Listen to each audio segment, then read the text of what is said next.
Okay. Okay. Okay, wait. Oh my god. Maybe I should see the line first. Concordia University Journalism Department, and we hope...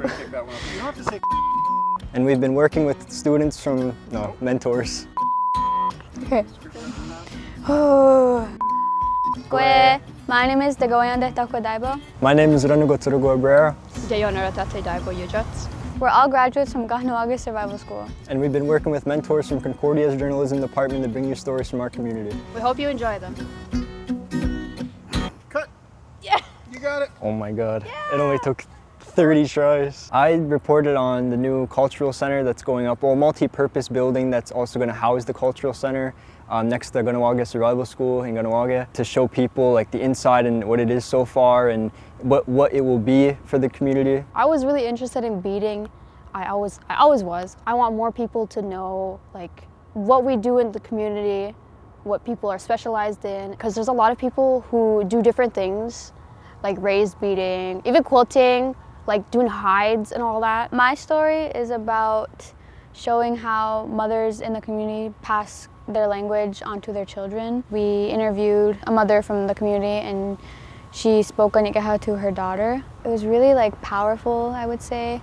I really resonated with it personally because I have my own experiences with Kahnawake and growing up with it. It was fun, I would say. You know, it was interesting to like really get to live in the shoes of like a journalist. Actually seeing it finally done, it's kind of like, it's just awesome. I hope that people are inspired to either learn their native language or just continue to pass on the language and work hard.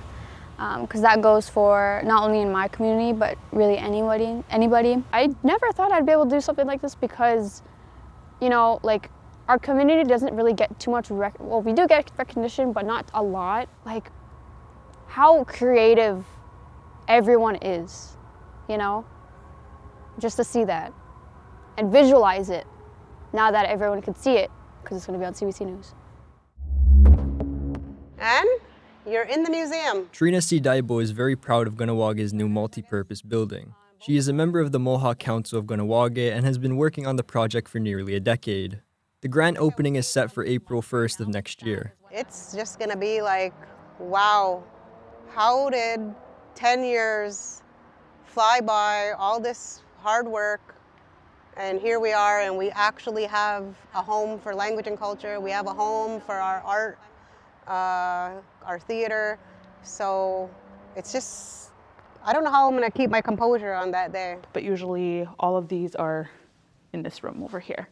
The Kahnawake Language and Cultural Center will move into the new building at the end of the year. Its museum displays artifacts and maps to illustrate Kahnawake history and culture. The center has been looking for a new home for a long time, and now it's a reality. We struggle to rent spaces and find places for people to have these places to show their artwork, to showcase their talents, and we really struggled with space. And this is going to provide a space for people to feel like they can share their stuff. The building has been in the works since 2016. The $55 million project received funding from the federal and provincial governments, along with private donors. Kahnawake Tourism will also have some staff in the building. They expect it will draw in a lot of new visitors to the community. The impact is going to be huge. We are expecting a lot of people to be coming out to the new center. It's kind of what a lot of people are waiting for, to learn about who we are, to see our story from our perspective. But the project did not come without controversy. Workers cut down more than 200 trees to make space for the building, which raised concerns from many community members. But Daibo says the building committee has promised to plant 2 new trees for each one cut down. Daibo visited Kahnawake Survival School last year to address students' concerns. And when they learned about what was going to be in the building, they knew it was for them. They knew it was their future, because the KSS students, any students in the community, whether they go to KSS or the youth, this is where we want them to come. Delarone is excited to share the space with the community. Again, maybe this interview and what we're doing here today is going to show our community, to give them a better picture of what to look forward to and to be excited. CBC News, Kahnawake. I know some that start from here to work their way to the point. I always start from the point, working my way inwards. Caroline Marquis has been beading for most of her life. She says it's vital for the community because it proves that despite Canada's colonial history, Kahnawake are still here. It really matters. It's, like I said, a part of our culture, a part of who we are, and if, just like our language, if we don't have that, it's going to be another thing that's going to be taken away from us, on top of everything else that already is. Marquis says beadwork has evolved and become more fashionable in the past 30 years. She says that people are more proud to wear it now. It was just more like ribbon shirts and ribbon skirts, and now it's more, you know, everybody wants beadwork for their graduation. Marquis thinks that because of this growing popularity in beading, members of the community can connect more to their heritage. Leith Makewa is a beader who works from her studio in a local business called Traditions.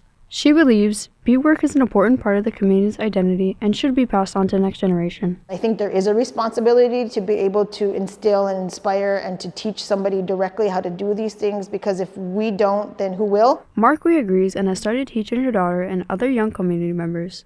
The culture is always there. We're more aware of how we and our ancestors used to be, that we're bringing it right back out there. And we're showing like we still got this. Alicia Daibo, CBC News, Kahnawake.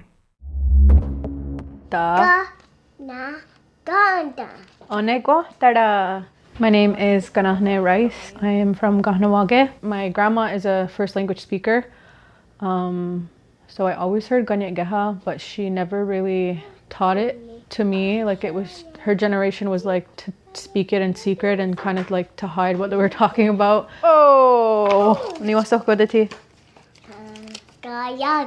Yeah, kahunti. Well, before having her, I knew that I really wanted to do as best as I can to raise her in the language. So I applied for Yagwa Wadzirdaje, that's the language nest here, to learn Ganyegeha with your child. And she kind of was raised in that environment for the first little bit, and I think it was super important for her foundation, for my foundation, and our journey together. Okagi. Tanito. My focus is like just orally. I do have a lot of resources and like color game. That's like one of her favorite games to play. Why is it important to you to teach your child Ganyegeha? Because it's who she is.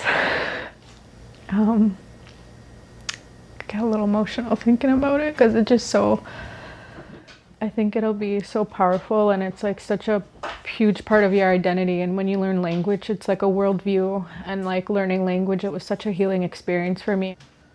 How God's still gonna do us, Mama?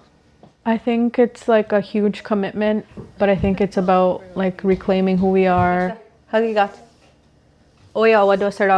Just to say how proud I am of our community and how far we've come in this revitalization of Ganyegeha.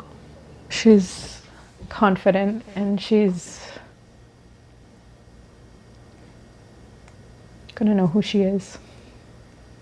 Thank